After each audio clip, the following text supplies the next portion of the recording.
Total 2019 en la explanada de Plaza Carso. Estamos muy bien acompañadas aquí por el licenciado Fermín Lecumberri, que nos va a ayudar a conocer cuáles son los derechos laborales que tenemos que tener presentes, que debemos de tener a mano, que debemos de preguntar si no sabemos, para defender nuestra posición, para defender la situación por la que transita una mujer con cáncer de mama metastásico. Muchísimas gracias. No, muchas gracias por quitar. Al contrario, al contrario. ¿No se viste el sonido? ¿Estamos bien? Perfecto, está oyendo bien. Tenemos aquí un poquito de... ¿No se escucha allá? ¿Aquí con el micrófono se escucha mejor? ¿Más o menos no se ve acá? Perdón, pero estamos en vivo, entonces vamos a tener que hacer un poquito de ajuste. ¿Se escucha bien? ¿Gloria?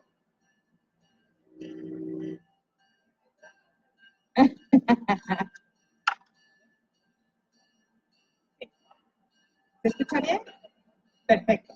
Bueno, entonces yo te voy a ceder la palabra, Fermín, para que nos des como una introducción de cuáles son los derechos básicos que tuviéramos que tener muy presentes para saber qué pedir y de qué estar pendiente en una situación cuando se padece un cáncer de mama metastásico, ya hay situación laboral que atender.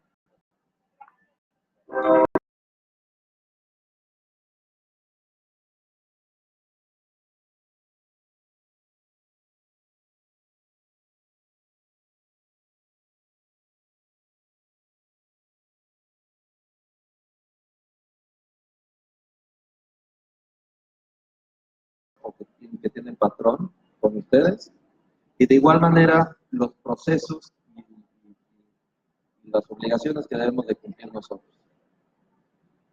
Como bien saben, la Ley Federal del Trabajo es la ley que regula todas las relaciones tanto con trabajadores como con patrones aquí en México. Uno de los elementos fundamentales de la ley, y sobre todo que sale en toda la legislación mexicana, es lo relacionado a trabajo digno. No sé, alguien de ustedes me puede decir qué entienden por trabajo digno.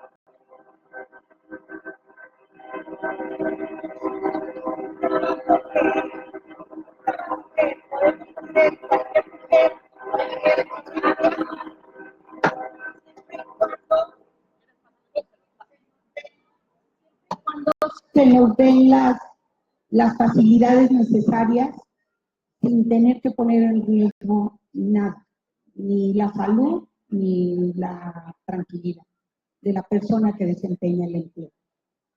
Es muy buena idea, por cierto.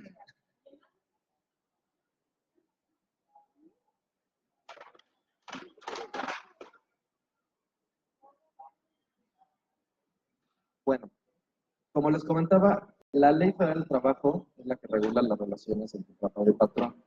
Y de hecho, las normas de trabajo tienden a conseguir el equilibrio entre los factores de la producción y la justicia social, así como proporcionar el trabajo digno o decente en todas las relaciones laborales. Pero bueno, como bien mencionamos, se entiende por trabajo digno o decente en el que se respetan plenamente la dignidad humana del trabajador. No existe la discriminación por origen étnico, nacional, género, edad, discapacidad, condición social, condición de salud, religión, condición migratoria, opiniones, preferencia sexual o de estado civil. Se tiene que tener acceso a la seguridad social y se percibe un salario, y se debe percibir un salario remunerado. También el patrón está obligado a impartir capacitación continua para el incremento de la productividad de los trabajadores. Y de igual manera, para buscar que se cuenten con las condiciones óptimas de seguridad e higiene para evitar riesgos de trabajo. Entonces, como pueden ver, el concepto de trabajo digno engloba muchísimas obligaciones que debe tener el patrón y muchas cosas que debe de cumplir a efecto que no exista lo que conocemos como discriminación. Ahora bien,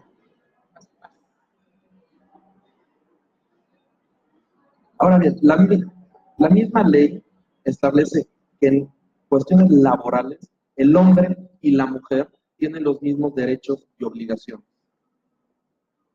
Sin embargo, las mujeres tienen mayores derechos que los hombres en la legislación laboral en México. Por ejemplo, las mujeres tienen derecho a su periodo de incapacidad en pre y postnatal. A diferencia de los hombres solo tenemos 5 días por permiso de paternidad. Entonces, ahí ustedes también tienen mayores derechos que nosotros. Yo la verdad acabo de ser papá hace menos de un mes. Y sí, muchísimas gracias. Y vi por todo el proceso que pasó mi mujer. Y la verdad, felicidades, son muy fuertes todas. Y ahora ya entiendo por qué tienen mayores derechos ustedes que nosotros. Pero bueno, regresando un poquito más al tema, en México, como les digo, la justicia laboral protege los intereses de los trabajadores. Y por trabajadores quiero decir hombres y mujeres por igual. Ahora bien, lo que me estaban platicando antes de empezar esta plática, era lo relacionado a que les cuente un poquito de cuáles son los derechos que tienen ustedes frente a una posible terminación, por ejemplo. En México, la terminación de la relación de trabajo tiene que cumplir con ciertos requisitos que establece la misma ley. ¿Qué quiere decir esto? Que el patrón no puede llegar y despedirte y dejarte en la calle sin pagarte por lo que te corresponde. Si el patrón no tiene una causal legal, ustedes trabajadores tendrían derecho al pago de las indemnizaciones, que son los 3 meses de salario diario integrado, más los 20 días por cada año, más la prima de antigüedad y sus beneficios generados. ¿Cuáles son esos beneficios generados? Aguinaldo, vacaciones y prima vacacional. No sé si alguien de aquí trabaja. Díganme. Necesitamos micrófono, por favor.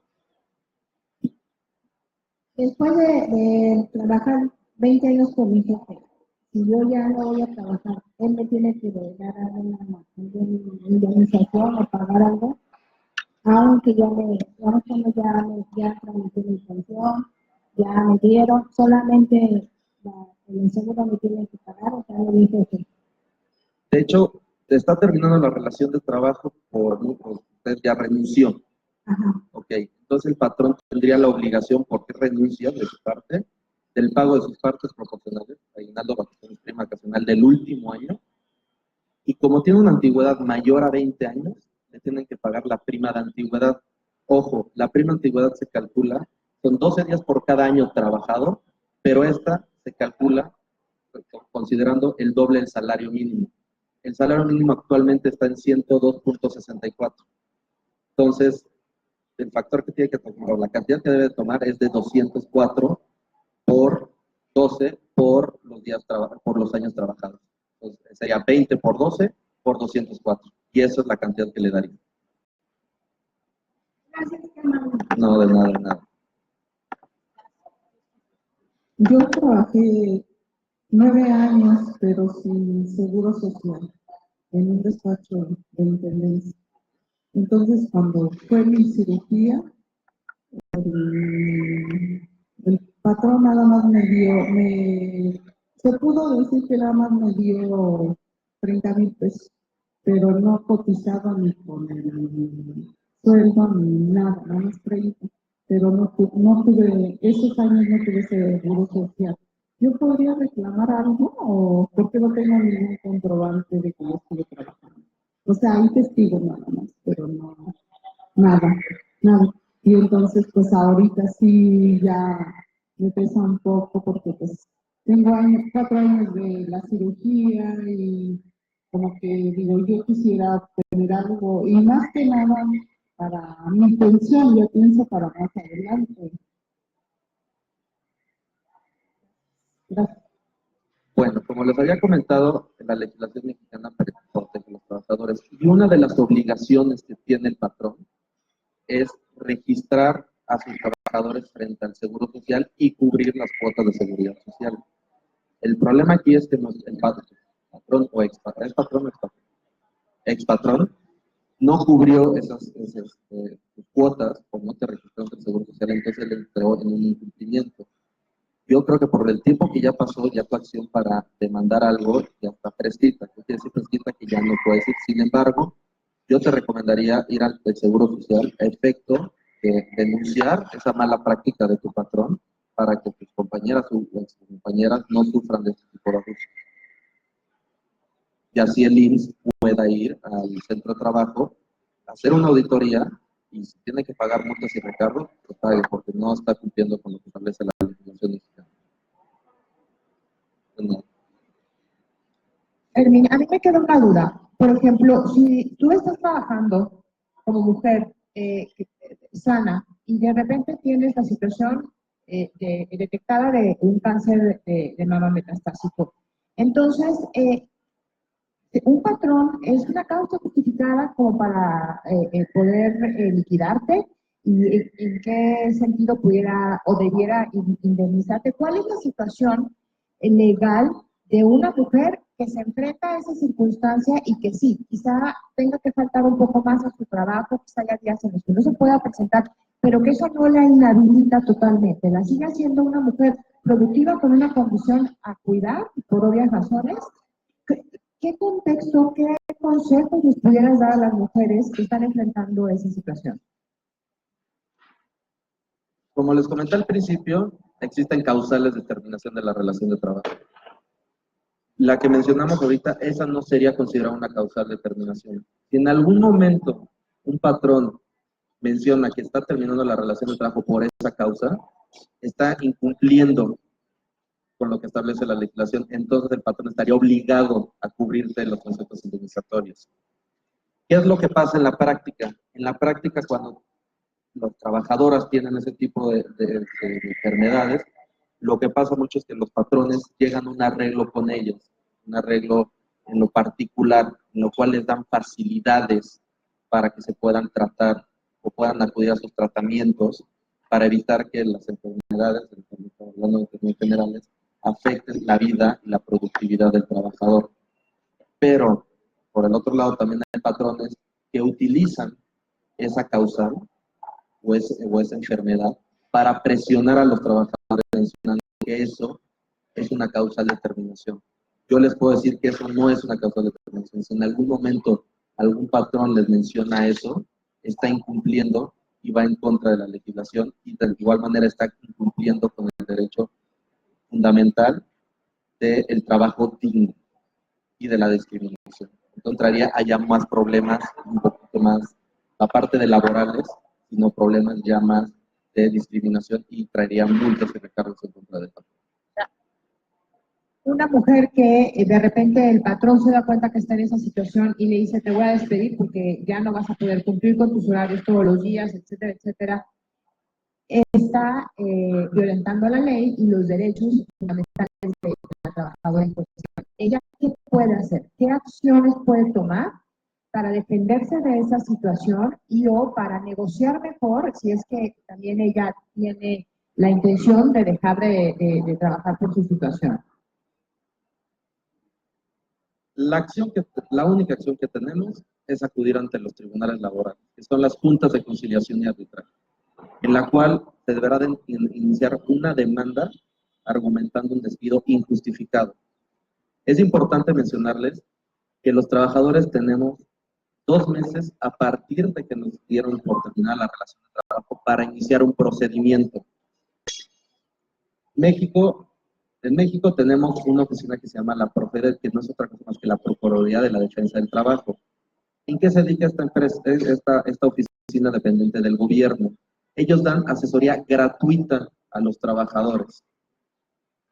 Les cuento un poquito cómo es el procedimiento en este tipo de oficinas. Ustedes acuden a la oficina de la Procuraduría de la Defensa del Trabajo, hablan con un procurador, que el procurador no les puede cobrar nada por la asesoría, es una asesoría gratuita. El procurador les va a hacer un cálculo de liquidación, en el cual el cálculo de liquidación les va a decir, oye, te corresponde por un despido injustificado esta cantidad. Muchas veces, como es una etapa prejudicial, que se puede decir que es una etapa antes de un juicio, la misma procuraduría busca al patrón para llegar a un arreglo antes de un juicio. ¿Qué pasa si llegamos a un arreglo con el patrón? Se celebra un convenio en el cual se da por terminada la relación de trabajo, el patrón recibe la cantidad acordada, si es que se llega a una negociación o es que se llega al 100% de su liquidación, y se termina el conflicto. ¿Qué pasa si no llegamos a un arreglo? Si no llegamos a un arreglo, el procurador tiene la obligación de iniciar un procedimiento ante la Junta, que es preparar el escrito, lo presenta ante la autoridad y ya la autoridad decidirá si que el patrón estaría obligado a pagar. En términos generales, si nosotros probamos en juicio, o los trabajos prueban en juicio, que fue despedido y el patrón argumenta que fue despedido toda vez que fue por cuestiones de salud, yo les puedo decir 100% que la autoridad laboral, o sea, la Junta, va a obligar al patrón a cubrirle los conceptos indemnizatorios que ya les había comentado, los 3 meses, los 20 días, la prima antigüedad y los derechos adquiridos, más los salarios caídos. ¿Qué son los salarios caídos? Son los salarios que ustedes dejaron de percibir durante el tiempo que se llevó el juicio. Ojo, actualmente los salarios caídos se computan hasta un año. ¿Qué quiere decir? Es un año que se inició el procedimiento, un año se calculan los salarios caídos. A partir del segundo año es un porcentaje del 15%, del 2% sobre 15 meses. Entonces, si se inicia un procedimiento y se gana, pueden tener derecho a recibir esas cantidades.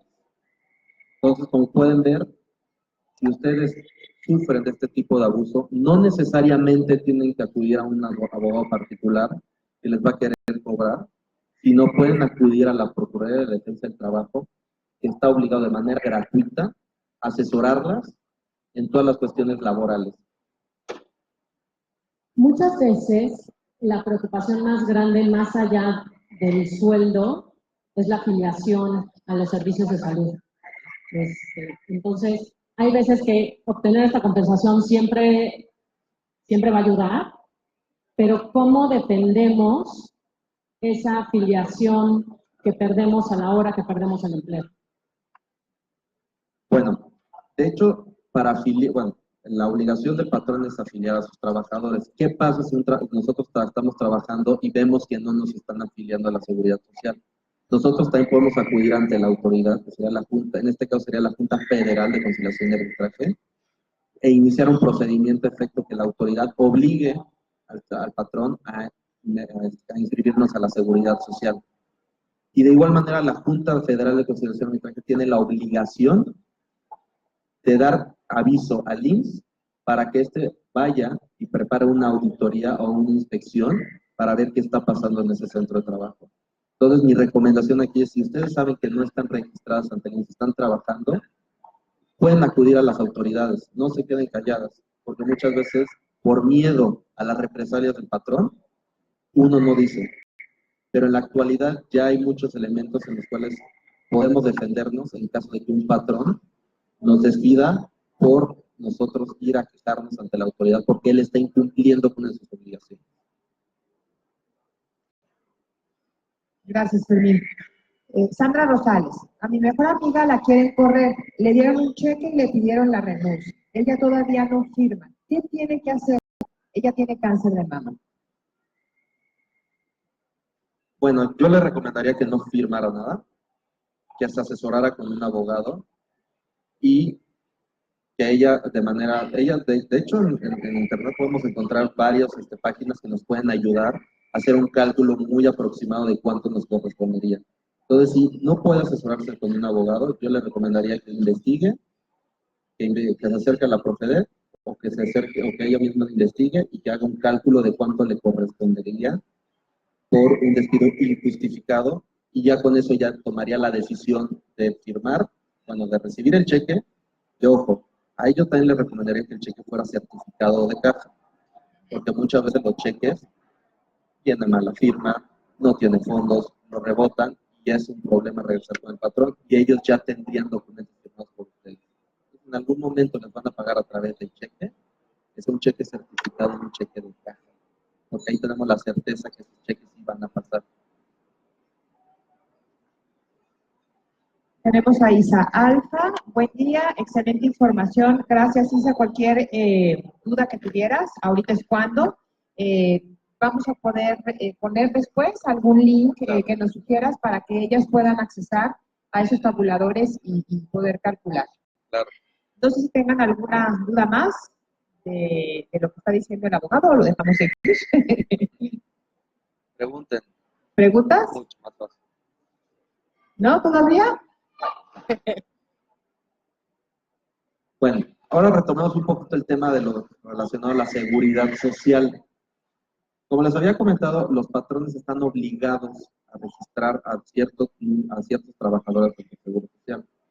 Actualmente, ya con nuestra reforma que entró en vigor el 1 de mayo de este año, antes las trabajadoras domésticas no era obligatorio registrarlas ante el Seguro Social. Ahora con esta reforma ya es obligatorio el patrón registrar a las trabajadoras domésticas. ¿Qué quiere decir esto? Que ustedes, que las trabajadoras domésticas pueden acceder ya a la seguridad social. ¿Por qué? Porque el patrón tiene la obligación de registrarlas y de pagar las cuotas de seguridad social. ¿Qué es lo que nos brinda, qué beneficios nos brinda estar dados de alta en el seguro social? Seguro de invalidez, seguro de jubilación, de cesantía y también para las incapacidades. Ahora bien, también les tengo que comentar que de acuerdo a la ley de ahora del Seguro Social, y de la Ley Federal del Trabajo, se establecen tipos de incapacidades. La incapacidad parcial, que es la incapacidad parcial, que no es otra cosa más que la reducción de una aptitud por alguna enfermedad, por un tiempo determinado. La incapacidad total, que es la pérdida de una aptitud de manera total. Y la total permanente, que es la que te impide seguir trabajando. Pero aquí es importante hablarles de la total permanente. ¿Por qué?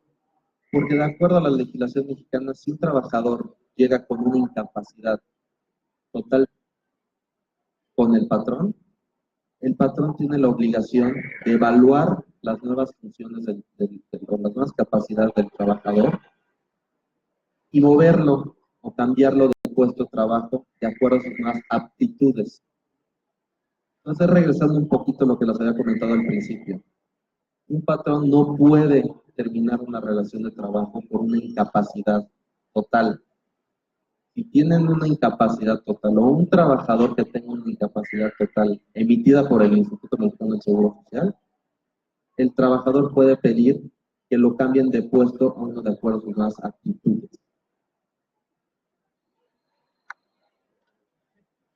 ¿Tendrán duda en relación a eso? ¿Les queda claro? Porque creo que es una información muy importante.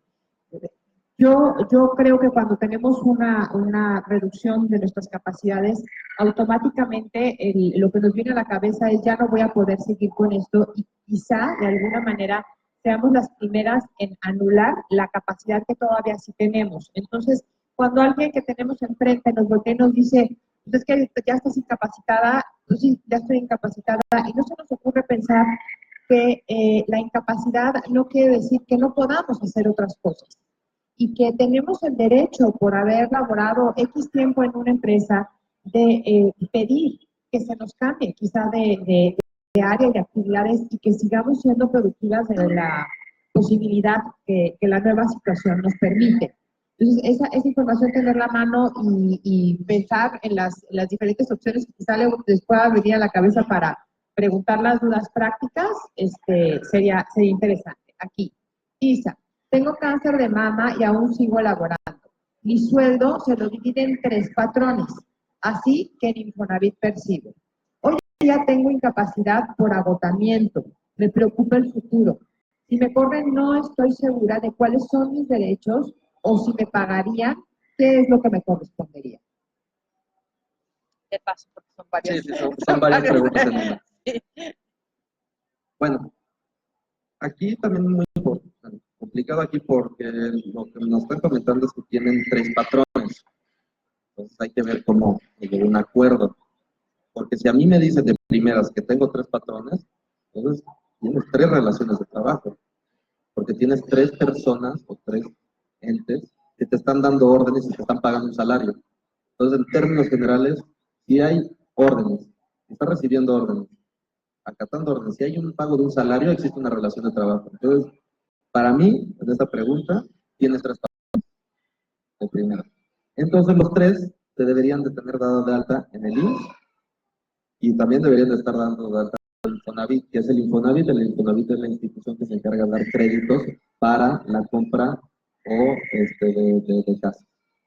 Entonces, lo deberían de tener dado de alta ante el Infonavit si ella quiere pedir un crédito o ellos tienen crédito. Ahora bien, ella se encuentra en una incapacidad por agotamiento. Entonces, durante el periodo de incapacidad que dé el Instituto Mexicano del Seguro Social, ella no puede trabajar por un tiempo determinado por establezca el IMSS. Pero el patrón, si lo tiene dado de alta, los primeros 3 días no recibe un salario, pero a partir del 4.º día, el IMSS debe de pagar el 60% de su salario base de cotización y el patrón debería de pagar el 40%, por lo que dure la incapacidad. Entonces, aquí, ¿qué es lo importante? Lo importante aquí es que una vez que termine la incapacidad de Isa, ella regrese a su puesto de trabajo de manera habitual. Y yo le recomendaría pues, ver primero, si ella celebró un contrato de trabajo, con quién la celebró. Y en dado caso de que no haya celebrado un contrato de trabajo, el obligado a tener todo por escrito es el patrón. Entonces, con estos antecedentes, yo creo que ella podría, en dado caso de que exista un litigio o un juicio, ella podría demandar a 3 patrones, exigiéndole a los 3 lo mismo. Exacto, y aquí creo que es importante especificar, porque si no tienes un acuerdo muy bien planteado, donde son 3 los que pagan, pero estoy trabajando para una persona moral o para un solo patrón, entonces ISA tiene derecho a reclamarle a cada uno todas las prestaciones de una relación laboral. Eso pudiera ser, es lo que acabas tú de explicar, ¿es cierto? Sí, es cierto, porque ahorita podemos decir que ella puede demandar a 3 personas, 3 relaciones de trabajo. Ya en el juicio ya veremos quién es el responsable. O si sale uno y dice yo soy el verdadero patrón y ya los demás los deslindo. Pero aquí ella podría ir ante la Junta, en dado caso de un juicio, o que quiera iniciar un procedimiento y demandar a los 3. Ya la autoridad dirá si hay relación de trabajo con los 3, con 2 o con solo con 1. Y bueno, y ya nada, para terminar las preguntas de Isa, les puedo decir, y repetir un poquito lo que ya había comentado. Si se da por terminar la relación de trabajo sin causa, tienen que cubrir los conceptos indemnizatorios, 3 meses de salario de encargado, 20 días por cada año laborado, prima de antigüedad, paga el doble del salario mínimo, y los beneficios generados por el último año. Si se da por terminada la relación laboral, ¿es posible o es recomendable que el trabajador cesado pague sus cuotas del IMSS para no perder esa afiliación? ¿Eso se puede? Sí, de hecho hay un régimen que se llama régimen voluntario, que el régimen voluntario, antes de la reforma del 1 de mayo de este año, era el régimen que estaban las trabajadoras domésticas. Entonces, tú, como, en este caso ya como persona sin trabajo, tú puedes seguir pagando tus cuotas al Seguro Social de manera voluntaria. ¿Cuánto sería lo que tendrías que pagar? El IMSS te tendría que establecer que es el último salario de cotización que tuviste con un patrón. Y el salario de cotización no es otra cosa más que el salario base o el salario que reciben ustedes día a día, más el pago de algunos beneficios extras, aguinaldo, prima vacacional, y si tuvieron algún pago de bonos extras o de alguna otra cantidad extra. Eso sería el salario base de cotización. Y sí, nosotros podemos seguir pagando nuestras cotizaciones aún y que no estemos trabajando, para no perder nuestros derechos ante el Seguro Social. Aquí también es importante mencionarles, y ahorita me acordé, si nosotros terminamos la relación de trabajo el día de hoy, por ejemplo, tenemos 6 meses a partir del día de hoy, donde el Seguro Social tiene la obligación de seguirnos ofreciendo servicios, aunque ya no estemos cotizando. Aquí tenemos preguntas, Fermín. María Sánchez. ¿Qué pasa en caso de que nos pague un outsourcing y afecta el contrato laboral? Bueno, la figura del outsourcing es un tema un poquito complicado de comentarle. Es un esquema que se utiliza mucho aquí en México, pero si ustedes están siendo contratados, o fueron contratados, o van a ser contratados por un outsourcing, el tema es que ahí el patrón, su patrón va a ser el outsourcing. Muchas veces se malinforman, nos malinformamos y consideramos que la relación de trabajo es con la otra persona, pero no, nuestra relación de trabajo va a ser con el outsourcing. Entonces, el que tiene que respondernos es la empresa que nos contrató, la empresa con la que hemos celebrado un contrato individual de trabajo. Entonces, en relación a la pregunta, ¿esto afecta el contrato? Digo que no. ¿Por qué? Porque la relación la tienes directamente con el outsourcing, entonces tú tenías que haber hecho un contrato individual de trabajo con esta empresa de outsourcing. Gracias, Fermín. Klaus Hatch. ¿Cómo se maneja el ISSSTE? El ISSSTE es el IMSS, pero para trabajadores del gobierno. Entonces se maneja igual. Cuando uno trabaja para el gobierno, el patrón debe de darte de alta ante el ISSSTE y funciona muy parecido al Instituto Mexicano del Seguro Social. Se tienen que pagar las cuotas por salarios de cotización, da los mismos beneficios, a lo mejor no son los mismos hospitales del IMSS, pero van a los hospitales del ISSSTE, pero en términos generales es lo mismo. ¿Tenemos preguntas? Yo tengo cáncer de mama, entonces yo quisiera sacar mi Afore, porque lo que pasa es que no debe estar o sea, ¿a quién se le va a dejar el dinero? O que se vaya a sacar la ¿cómo? Y me dice que no, pues acá tengo 65 años. Y el tema de la Afore y también el tema del Seguridad Social, de quién va a ser el beneficiario de tus derechos, es importante que tú lo establezcas. Tú puedes llegar al Seguro Social y decirle, oye, mi beneficiario va a ser mi esposo, mi hijo, la persona que tú designes. Ahora, es una muy buena pregunta, porque antes, con la reforma a la Ley Federal del Trabajo, establece la obligación de mencionar en los contratos de trabajo quién es tu legítimo beneficiario.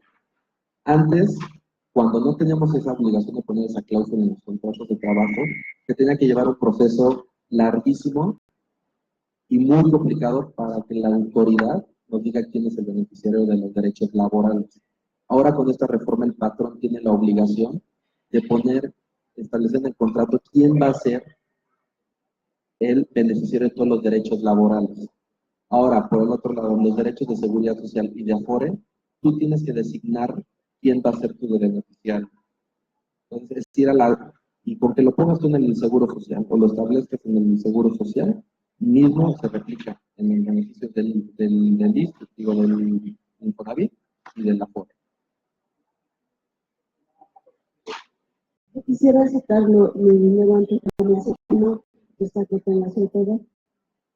Sí, desgraciadamente. Ahí el problema es que si nosotros tratamos de sacar el dinero antes, nos van a cobrar intereses. ¿Por qué? Porque tienes que cumplir con ciertos requisitos de la Afore. ¿Mande? Trabajo. Pero si tienes dinero, tienen que esperar a la jubilación, a los 55 años, para poder retirar esa cantidad. Sí se puede, pero te van a aplicar impuestos. Entonces sería ir a las oficinas de la Afore ahí te pueden decir cómo hacerlo, o esperarte a los 65 años. Y esa sería mi recomendación para evitar que te apliquen impuestos.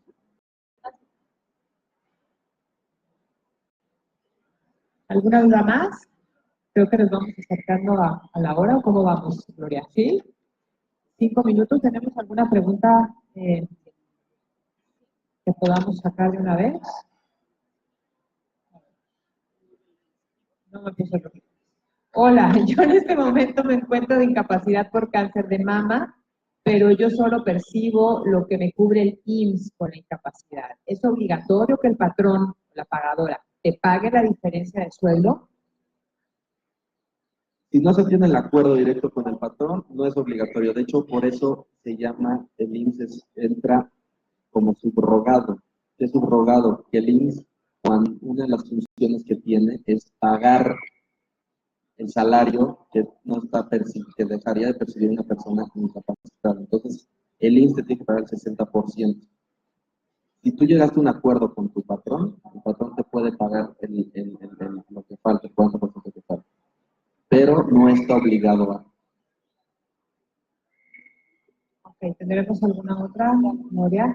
Aquí el público, ¿alguna?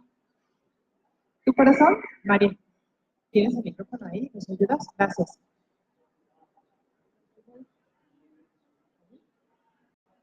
Y no te dan el seguro en tu trabajo donde quieres entrar y no te lo dan.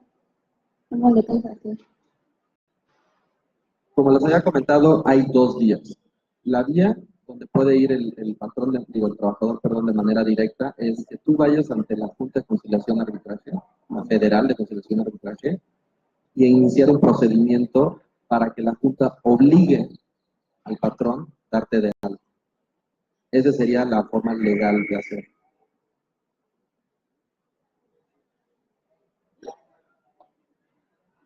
¿Sí? ¿Quedamos claros? Ok. ¿Alguna pregunta más? Pues algo que quieras agregar algo, cerrar, Fermín, porque creo que ya se nos acabó el tiempo, Gloria. Bueno, solamente para cerrar y comentarles que la Ley Federal del Trabajo protege a los trabajadores, protege a las mujeres y protege a cualquier persona de cualquier abuso que pueda tener por parte de los patrones. Entonces, en algún momento, si ustedes estén en la desafortunada situación de estar en ese momento donde un patrón los esté obligando a firmar algo que ustedes no quieren o a recibir una cantidad que ustedes no quieren para terminar la relación de trabajo, ellos no los pueden obligar a nada. Ellos no los pueden retener, no los pueden tener encerrados en una sala de juntas y obligarlos a. Ustedes pueden decidir que van a platicar con su asesor, van a platicar con algún familiar y tomar la decisión. Pero ellos no los pueden obligar a firmar nada que no quieran.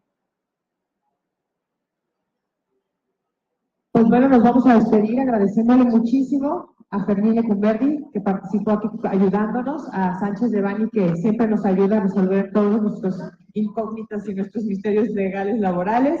Y nos despedimos, hasta la próxima. Gracias por participar. Muchísimas gracias a Elisa, al licenciado Fermín, a Glo, que está en esta parte técnica, a María Elena, que estuvo ayudándonos en el montaje, son gran parte de Tipo Fundación CIMA. Y yo sé que les voy a decir lo mismo que hace rato, no se vayan. Les va a encantar nuestra siguiente ponente, es Paulina Vieites, ¿la conoce? Buenísima, buenísima Pau Vieites, va a estar con una charla muy emocionante, muy padre, que se llama Quiérete. Palabras muy fuertes que muchas veces ni siquiera nosotros mismos llegamos a entender. En unos minutitos empezamos con ella, así que si van al baño, tienen tiempo, corran y regresen.